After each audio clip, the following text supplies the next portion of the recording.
Dabhoi sessions court द्वारा हत्या के अपराधी को आजीवन कैद की सजा का फैसला सुनाया गया। डभोई की सेशंस कोर्ट द्वारा हत्या के अपराधी को आजीवन कैद की सजा का फैसला सुनाया गया है। 5 दिसंबर 2021 को अपराधी ने अकोटर गांव में रुपए की लेन देन के बीच एक युवान की हत्या को अंजाम दिया गया था, जिसमें अपराधी वैसा विनोद नरसिंह तड़वी की वसाहत में रहते उमेश मयूर तड़वी के साथ उसकी रुपए की लेती देती के मुद्दे झगड़ा घटित हुआ था। ऐसे में अपराधी की हत्या करने के साथ आखिरकार उसे पुलिस की कस्टडी में भेजा गया था, जहां 2021 के ये दर्ज किए गए हत्या के केस के बाद आखिरकार डभोई सेशंस कोर्ट ने अपराधी को आजीवन कैद की सजा का फैसला सुनाते हुए कानूनन कार्यवाही जारी की थी। तारीख 5/12/2021 ना रोज डभोई तालुकाना अकोटोदर गामમાં રહેતા ફરિયાદી કાશીબેન નાઓનો દીકરો વિનોદભાઈ નરસિંહભાઈ તડવી નાઓ ડાંગરના ઘાસનો વેપાર કરતો હોય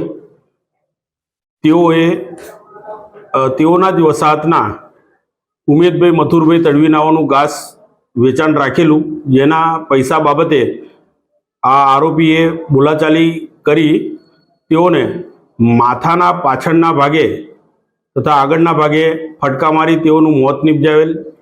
તે અંગેનો કેસ મહેરબાન ડભોઈના એડિશનલ ડિસ્ટ્રિક્ટ અને સેશન જજ श्री एच.जी. वाघेला साहेब में चाली जता आरोपी ने आजीवन कैद तेमज ₹5000 दंड भरवानो हुकम करेल छे।